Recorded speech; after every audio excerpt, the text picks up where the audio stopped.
গতকালকে একটা নিউজ আমরা দেখলাম, মা সকালে ঘুম থেকে উঠে দেখেন যে তার দুইটা বাচ্চাকে কেউ যেন জবাই দিয়ে হত্যা করে রেখে গেছে। ব্যাপারটা খুব দুঃখজনক। আর এরকম ঘটনা হরহামেশাই ঘটে।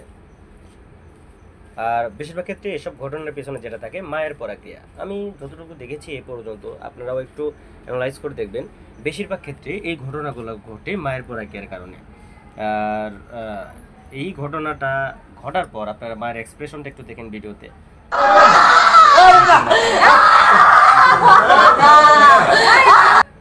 আর আজকের নিউজে দেখেন ঘটনা এবং আজকের নিউজ দুটা মিলিয়ে দেন। আসলে এই ঘটনাগুলো কেন ঘটছে?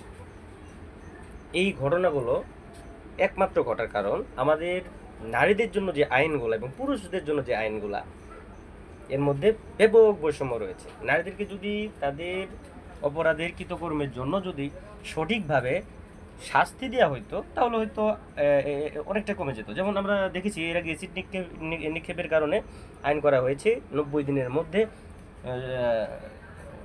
শাস্তি কার্যকর করা হওয়ার কারণে কিন্তু অ্যাসিড নিক্ষেপ প্রায় শূন্যের কোটে চলে গেছে। এখন ব্যাপারটা এমন হয়েছে উল্টা পুরুষ নির্যাতন বেশি হয়ে দেশে। যা হোক, তো নারীদের জন্য যদি এরকম শাস্তির ব্যবস্থাটা কঠিন থেকে কঠিনতর বলবো না, যদি ছেলেদের যে লেভেলে শাস্তি দেওয়া হয়, সমান অপরাধের জন্য মেয়েদেরকে যদি সেম শাস্তি দেওয়া হয়, তাহলে কিন্তু আমি মনে করি যে এই যে অপরাধ করার প্রবণতাগুলা এগুলা মোটামুটি অনেকটাই কমে যাবে বা একটা ব্যালেন্সের মধ্যে চলে আসবে।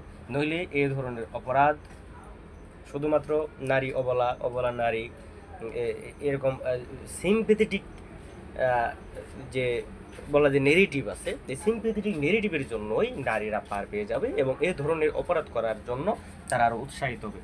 তো নারীদের এই যে মহিলাটা এই কাজটা করেছে, এটা কিন্তু প্রথম কোন মহিলা না যে সেম ঘটনা ঘটে। এরকম ঘটনা আপনি প্রায় দেখবেন নেটে, এরকম ঘটনার অভাব নেই।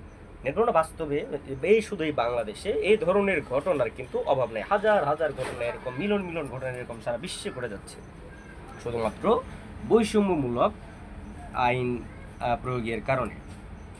সবাই ভালো থাকবেন, সুস্থ থাকবেন এবং সাবধানে থাকবেন। আল্লাহ হাফেজ।